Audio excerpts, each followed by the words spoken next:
This program is rated PG. It contains themes and scenes which may not be suitable for very young audiences. Parental guidance is advised. Be advised that the views and opinions of the hosts and guests do not reflect those of the station.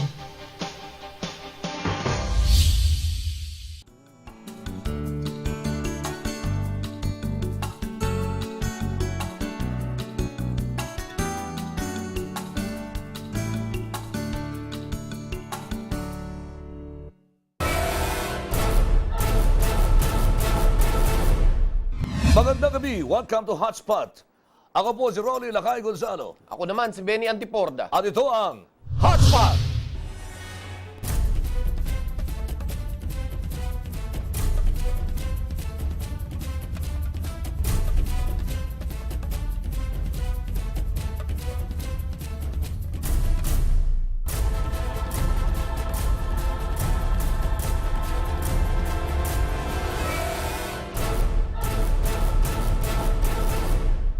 Narito na ang mga kumukulong balita, hatid sa atin ng remate, ang dyaryo ng masa. Unang-una dito, sa buwatan sa prangkisa ng bus booking.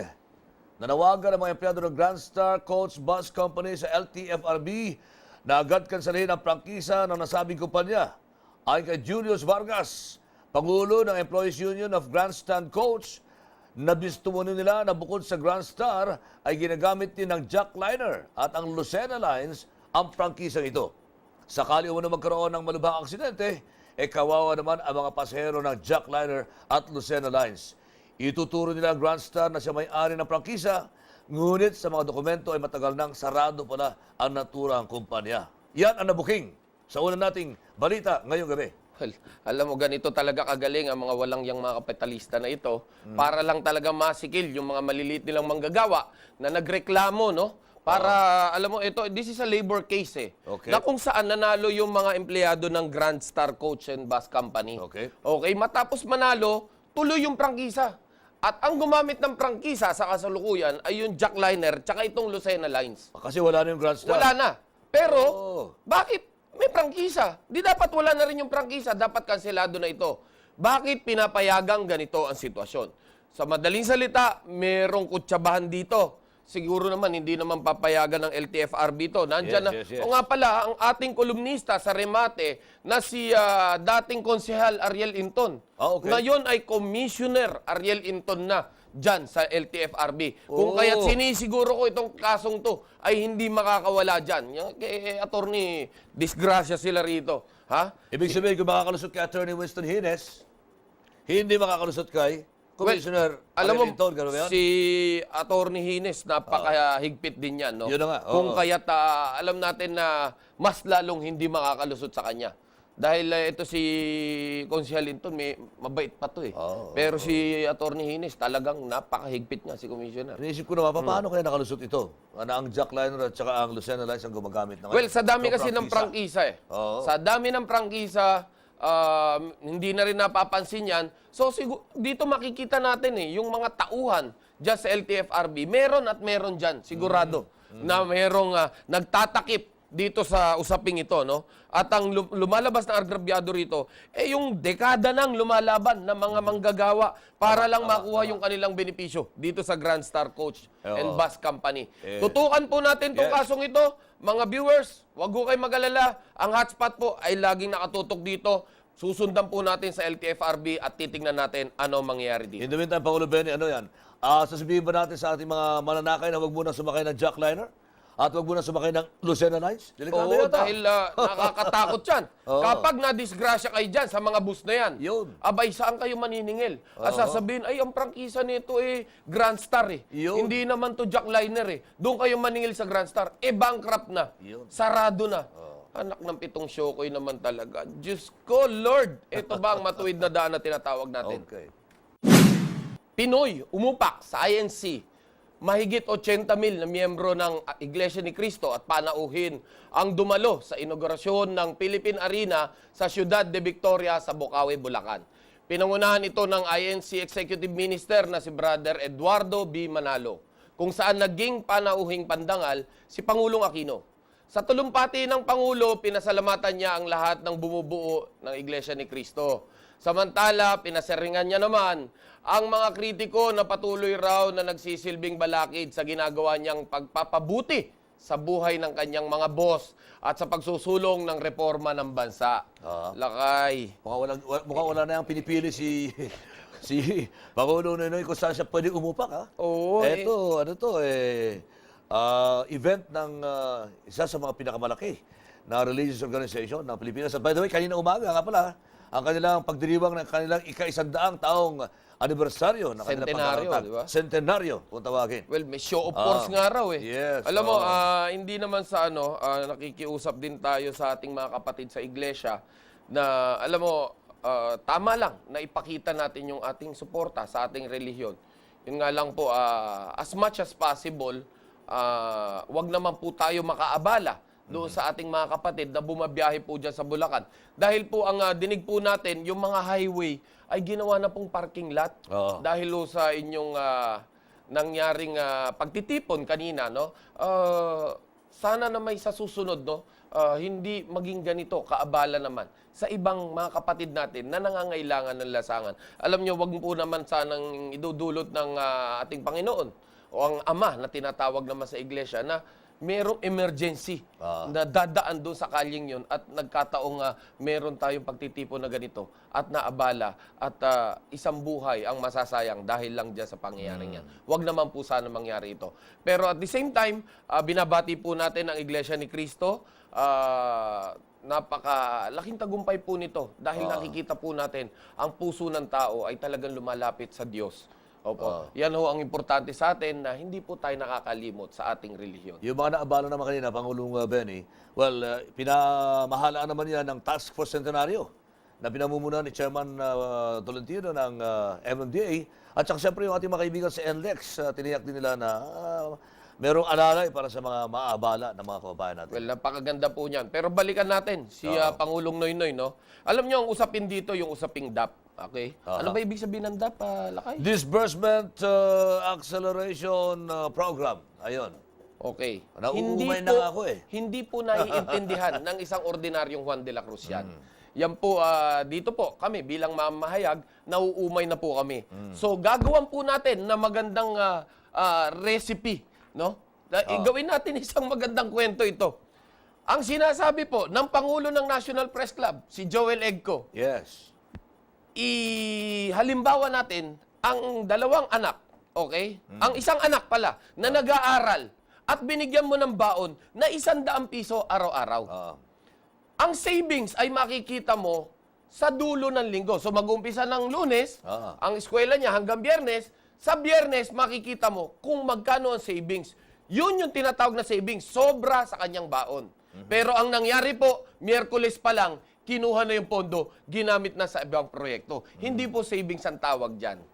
No po? In-advance yung in-advance yung tawag dito, baon, gano'n ba yun? Ngayon, hindi man po malinaw ang pagkakabakbak sa Senado tungkol po rito sa pondong ito, nakikita po natin dito na meron pong tinatawag na bad faith, no?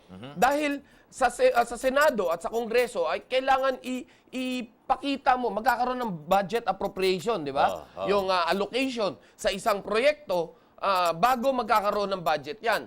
So bakit hindi pa nagagawa yung proyekto na nabudgetan ng Senado at ng Kongreso, inilipat mo na yung pondo sa iba? Hindi ba bad faith yan? Hindi ba't may binabala kayong hindi maganda?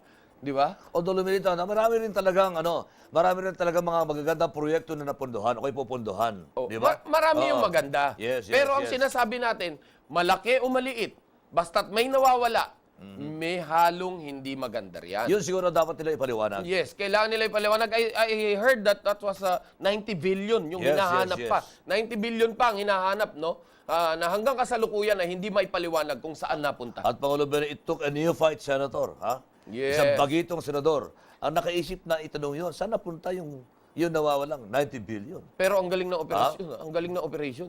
Ang galing ng operasyon. Talagang winawak-wak si Senator Binay.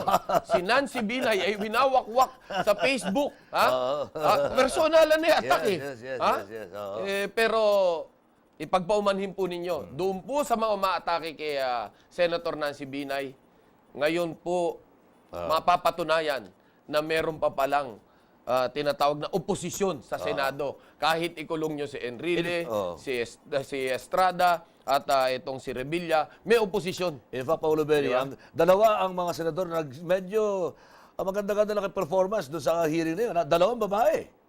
Senator Nancy Binay at saka si Grace Senator po. Grace po. Oo. Asan yung mga mahuhusay ng mga senador natin? Yes. Nagmukha silang tigapagtanggol nga eh. Alam mo, ang nangyari nga roon, hindi oposisyon, administrasyon eh.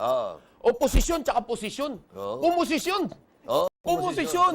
Pumosisyon si Drilon. Oo, tama. Talagang kita mo, no? Pumosisyon bilang abogado. Yan na. Talagang ipinagtanggol. Anak ng toko, lahat ng sinabi niya, sinagot niya. Oo nga. Di ba? Lahat ng tinanong niya, sinagot niya. Yeah. Hindi ba? Yun na lang ang sagot na naririnig ko eh. Kaya nga sagot na lang ni Secretary Abad, tama po kayo. Tama po kayo, Mr. Senator. Puro ganun na lang eh. Tama po kayo, Mr. Anyway, Senator. Pangulo, meron pa naman second round ng hearing. Meron pa. Meron pa second round ng hearing para makita natin kung Pero sino talaga alam mo, mahusay. hindi mo ko mapipigilan na talaga manggigil ngayon. Alam mo, Senate President Franklin Drilon. Isa lang po ang masasabi namin sa inyo. Ipinagmamalaki nyo na ito po'y naging practice na ng mga nakaraang pangulo. So sa madaling salita, kapag magnanakaw ba yung naunang pangulo at yung sumunod ay nagdangakaw rin, ay may karapatan ding magnakaw yung susunod sa kanila? Ganon po ba yun? Abay, Senator Franklin Drilon, bagay sa'yo, mas magaling pa sa'yo barangay tagay kung ganyan ang gagawin mo eh. Eto, may text tayo, Pangulo. Patungkol kay Senator Drilon. Ang senador, magiting na senador na si Senador Franklin Drilon, ang 100 million pesos na nakuha pala sa DAP ay, di ba sinasabing pinangpatayo ng convention center ba yun? Okay. Ay ipinambayad na sa dalawang Korean consultancy firm sa Iloilo. Bakit wala ni isa mang senador ang nakadiskubre o kay sadyang parte lang lahat sila ng script maliban kay Binay? Pakipasa po. Ayan. Sagutin niyo siguro, Senador Hindi, Drilon. paimbestigahan natin yan. Maganda yan, ha? Na ibinayad lang pala ang perang yan sa isang Dalawang consultancy. Dalawang consultancy dalawang firm. Korean consultancy firm. So, ibig sabihin, member ka na rin ng K-pop. Ano yan? K-pop. K-pop. Akala ko. Korean pop. Di ba? Akala ko yung mga Koreano na magkano ang Korean. Yan. Magkano Korean? Di ba? Korean, di ba? Si Patty Sally. Sige. Di ba? Yan. Sige. Senator Franklin Drilon, abangan nyo ang susunod na bakbakan natin. Sindikato sa NFA, idiniin sa rice price increase. Duda ang ilang lehitimong rice traders na maaaring may kinalaman ang ilang tiwaling opisyal ng National Food Authority kung bakit pabago-bago at patuloy sa pagtaas ang presyo ng bigas sa bansa. Ay kay Julian Rivera. Nagsimula magduda ang kanilang hanay matapos nilang mapansin na sunod-sunod na ang rice importation. Wala umano alam na solusyon ng NFA kundi ang umangkat tuwing kumakalat ang isyu ng biglaang pagsasalat ng supply ng bigas sa pamilihan. Nauna na kasing umangkat ng 800,000 metriko tonelada noong nakarang taon na nasundan pa ng 200,000 at ngayon ay napag-alaman na muling aangkat ng 200,000 metriko tonelada ang NFA na pinamumunuan ng bagong administrator na si Arthur Juan. Ay, alam mo, Lakay, ito ang masasabi lang natin dito is very simple. O wag tayo umangkat. Paano yan? Hindi wag na tayo kumain. Ganun ba yun? Hindi naman nangyari yung sinasabi ni Secretary Alcala na after 3 years, meron na tayong tinatawag rice self-sufficiency. Wala. Nga. Alam mo talaga mapapanganga tayo. Bakit? Karamihan ng mga magsasaka sa ating bansa ay napakasipag magpaaral. Oo naman. So, nagpaaral. Gumraduate. Yeah. Pagkatapos gumraduate, saan pupunta yung anak? Mag-abroad. Ayun. Pag abroad ng anak, nagpadala ng dollar, saan pupunta yung magsasaka? Siguro. Sa tongitan. Di ba? Sa puso yan. Madyungan. Di ba? Inuman. Hindi na nagsasaka. Yan po ay napakaliit na problema ng ating bansa na hindi nakikita ng ating gobyerno. Napakalawak po ng ating lupain na hindi na po sinasaka sa kasalukuyan. Yan po ay pinatataas baba na lang yung presyo ng lupa at kung kakailanganin ay isasanla.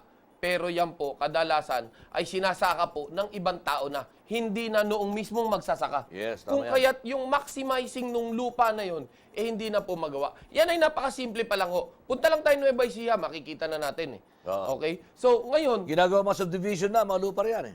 yeah, isa pa yon. Yung pagiging commercialized ng ating mga Oo. lupa, no? Dumadang ka sa Nueva Ecija, isang case in point. Baliwag. Alam mo kung saan nakatayo yung SM Baliwag? Isang napaka-productive na rice field dati yun, sa gilid ng highway. Eh, binili ni Henry C. Ginawang mall, pero iyon ay napaka-productive na panayan. Pero SM pa rin naman. Oh, SM. Sa magsasaka. Okay? Sa magsasaka yan. Kaya SM. Sa magsasaka, shopping ng magsasaka. Di ba? Oh, ang Pwede rin, shoppers ng magsasaka. Di ba? SM. Okay? Ayan.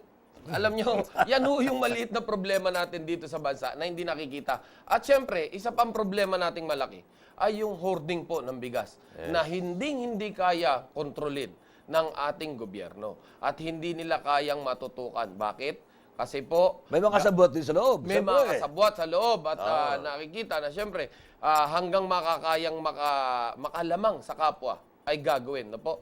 Pero sa nakikita naman natin sa ngayon ay talagang gumagawa ng paraan ng gobyerno. Alam nyo, magbaha man ng bigas dito sa atin, at least sigurado tayo mabubusog kaysa magkulang na tayo'y magugutom at magkakaroon ng mahal na bigas. Alam mo yung sinasabi nila na maghihirap daw yung magsasaka dahil babaha yung imported na bigas. Kalokohan yun eh. Kalokohan yun. Hindi natin nakikita yun. Dahil hindi rin papayagan ng gobyerno na magbaha ng tuluyan yung bigas na yun Oo dito sa naman. atin. Oo naman. Paghain ng kaso versus Binay, Operation Demolition.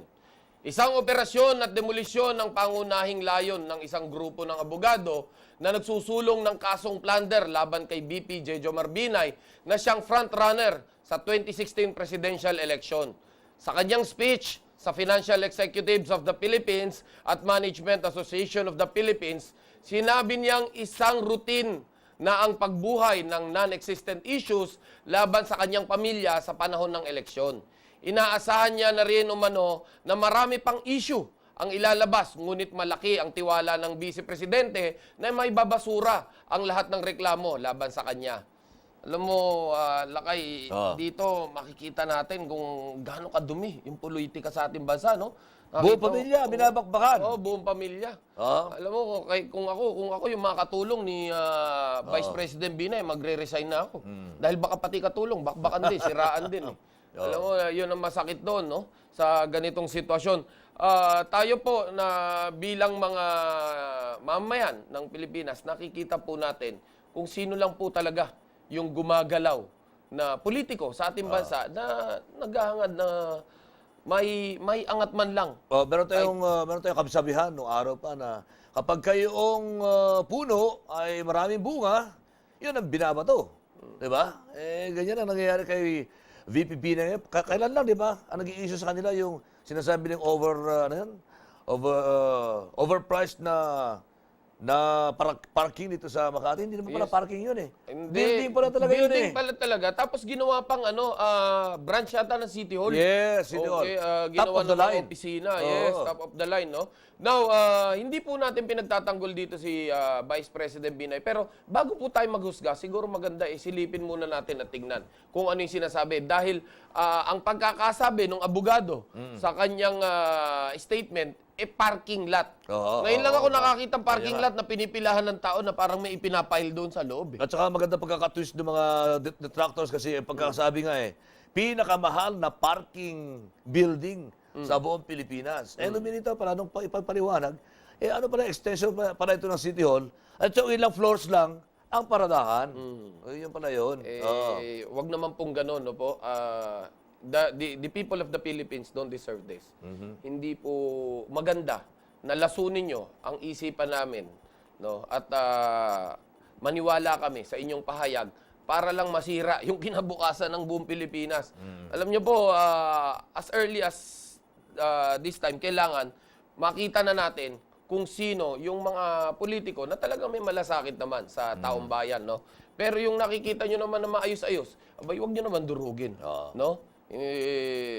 Ano na to, Paolo Benny, sinasabi nila, ano na ito shades mga anino na ng 2016 ito. Shades of becoming kita na. 2016. Umpisa na ang bakbakan. Oo, Okay. oo. Pero shades eh. Parang dinidiin mo yung shades eh.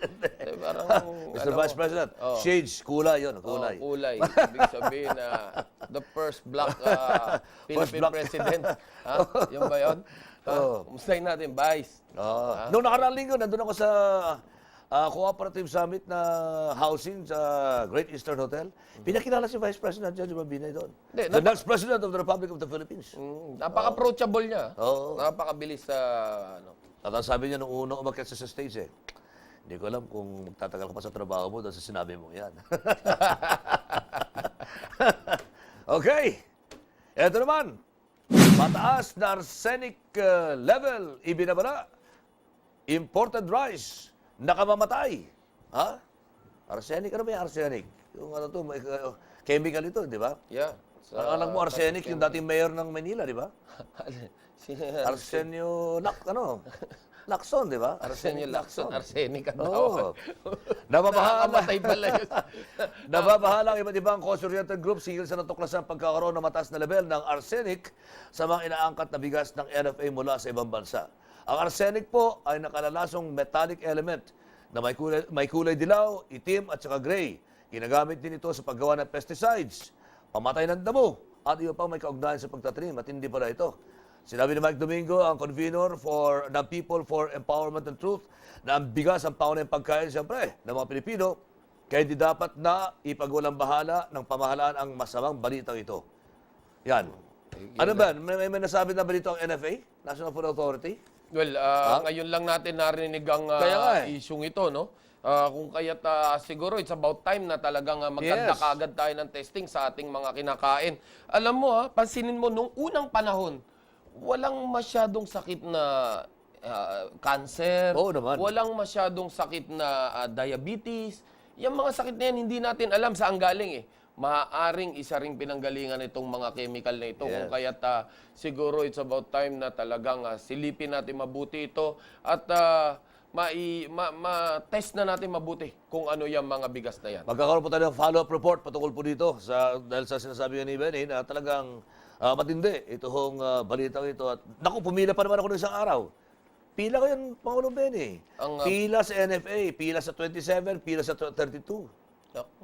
Kaya kung nakikinig po yung mga taga-NFA, dagdagan nyo pa yung mga outlets. Ano yung pinipila mo? 27 tsaka 32? 32 yung pinipilahan ko. Kaya mo na bumili ng 27 ngayon? Ang alam ko dati, pan 22 ka lang eh. Hindi. Pinakamura ngayon yung 27. Wala na bang 22? Wala na. 27 na ngayon. Ikaw yata yung mahilig sa 22. Hindi nga pwede sa yung 22 eh. 18 ka eh. Hanggang ganyan lang. Okay. Baka Joke tayo lang po, joke. ma-multiple stabon tayo. Okay, Alam mo yung okay. multiple Oo stabon? naman, oo naman. Yung saksaking ka ng tinidor, apat ang butas kagad.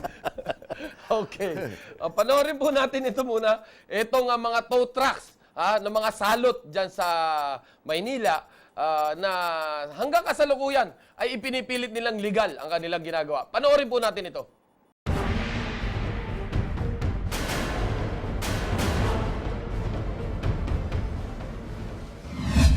Marami ng motorista ang umaaray sa tila walang habas na panghahatak ng ilang towing companies nang wala sa ayos. Sa aming pag-iikot, naispatan namin ang mga sigang tow trucks na ang lakas ng loob mangbatak kahit walang kaukalang body number o pangalan ng kumpanya man lang.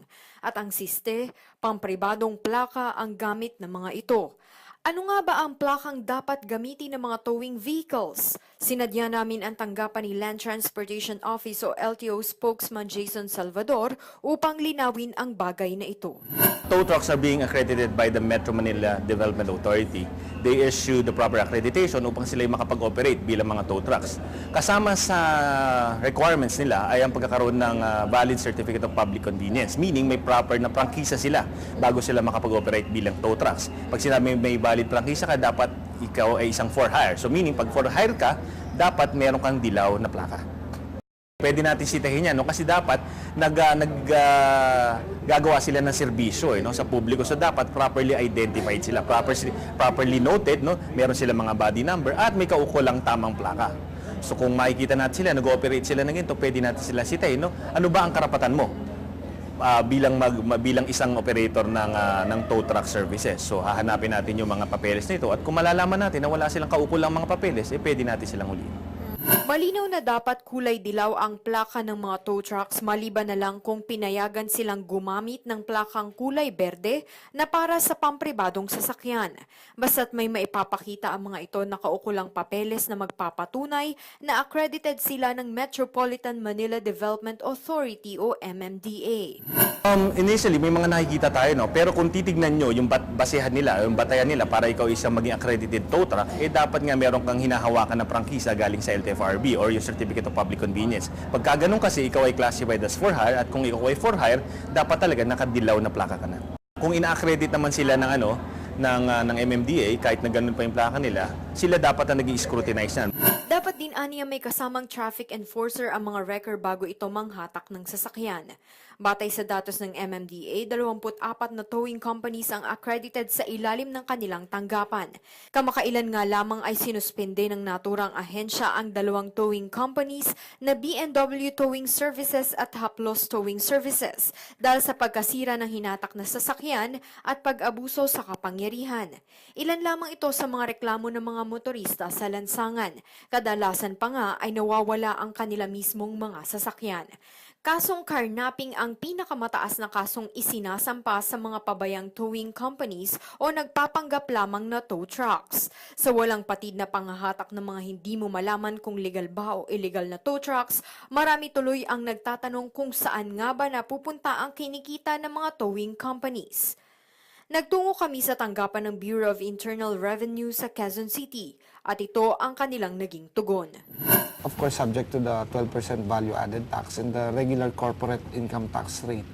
So, aside from that, they are also subject to local business taxes. But as far as the Bureau of Internal Revenue is concerned, they're subject to those 2 taxes, no? The regular corporate income tax and the value-added tax. We will have to look at our data kasi hindi naman our jurisdiction covers only Quezon City, but we'll have to look at them more closely if they are registered. So one, if they are registered. Second, if we are able to collect from them or if they are filing. Kasi the system of our tax system is based on voluntary compliance. So they are the ones who file the returns and they assess themselves of the taxes that are due. But then we can audit them. So as of now, I cannot tell you whether we have indeed audited these companies.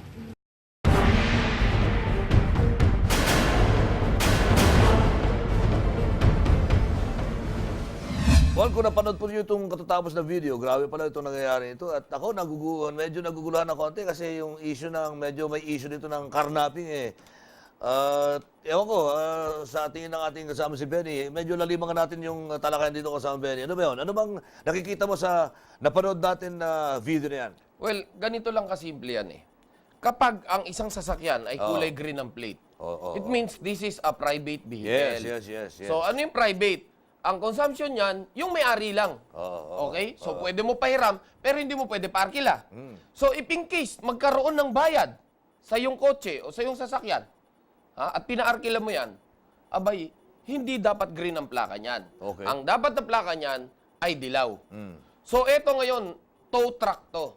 Ang tow truck, kapag hinatak ang isang sasakyan na nakahambalang sa kalye, ine-enforce niya yung batas na dahil siya dineputize ng City Hall ng Maynila o siya dineputize ng anumang syudad, hindi po nangangahulugan hanggang exempted na kayo doon sa plaka na kahit na green ang plaka nyo ay pwede. Maaari po, yan po ay pag-aari ng gobyerno kung kaya't red plate. Ngayon, kung hindi po siya red plate, dapat po yan ay yellow plate dahil binabayaran din kayo ng gobyerno sa paghatak nyo doon sa mga sasakyan. Kaya napakalinaw na yung ginagawa nyo ay illegal. Kasi in the first place, walang binabayaran taxes itong mga to. Paano mo i-justify yung taxes na babayaran mo sa gobyerno? Dahil ang mangyayari nito is kukunin ng local government o ng MMDA yung kanilang share dito sa mga tow trucks na ito. Pero yung share ng ng BIR, okay? Yung share ng BIR ay kailangang ibigay din natin dahil hanap buhay nyo yan eh. Di ba? So ngayon, sino niloloko nyo? Taong bayan. At yan pong ginagawa nyo ay illegal dahil kayo po ay hindi po maaaring maging legal na humatak na sasakyan na may kapalit na kabayaran dahil kayo po'y green plate. Ngayon, since nagkaroon po ng memorandum na inilabas ang LTFRB at nagsasabing merong ilang buwan no, na allowance na ibibigay sa inyo para makapag-file kayo ng inyong application para sa prangkisa, abay, siguro gawin nyo na. Dahil after this few months na binigay ng LTFRB, abay, hindi po kayo titigilan ng hotspot. Kayo po hahabulin namin. Teka muna, Pangulo Benny. Ibig sabihin, kung binigyan sila ng 90 days, ibig sabihin, 90 days pa rin sila makakapaggawa ng illegal. Ano ba yun? Well, hindi naman, no? Actually, marami naman ang binigyan ng 90 days.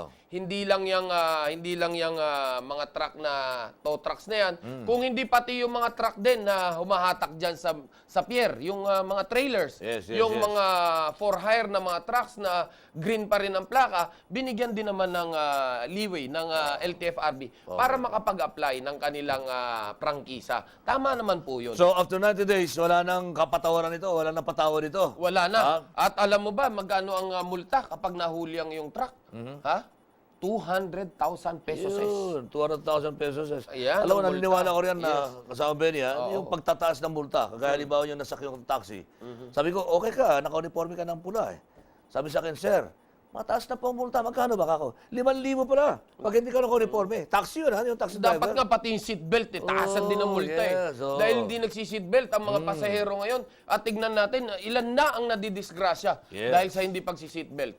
No? At yung bus, alam mo ba magkano yung mga bus. yung mga koloro? 1 milyon, Nahuli? di ba? 1 milyon. Abay, para kang bumili ng isa na namang bus. Di ba? Yan ang sinasabi natin, pagbutihin nyo, LTFRB, alam mo, naging talk of the town ngayon sa atin ng LTFRB. Yes. At sila ang pinag-uusapan natin ngayon. Pero dito, since tinututukan na rin natin yung kaso ng Grand Star, tututukan din natin etong mga tow trucks na ito, na talaga nga namang abusado. Illegal na nga kayo. Grabe pa kayo kung makahatak ng mga sasakyan. Abay, medyo matabi ka lang konti, sasampayan ka. Kahit tumatakbo sa sasakyan mo, alam mo, merong kasabihan na kapag ang sasakyan mo ay tumatakbo, kailangan tinitikitan ka. Pero hindi kayo natak, bakit kaya hatakin? Tumatakbo sa sasakyan mo at may driver. Di ba? Yung si Pare Popoy nga, yung driver niya bumili lang ng dyaryo At doon yung sasakyan, naka-flasher, kasi bumibili lang ng dyaryo. Bigla na lang hinatak. Isipin mo yun. Buti na lang yung sasakyan ng hinatak. Pag siya hinatak, kidnapping naman yun. Yan na nga. Okay, yun, karnapping. Tama. Kaya doon po sa ating mga tagapanood na nagiging biktima nitong mga tow trucks na ito, abay, paari po kayong mag-file ng kaso sa Highway Patrol dahil ito po ay karnapping. Dahil ang mga green plate po ay walang karapatang manghatak dahil yan po ay may bayad.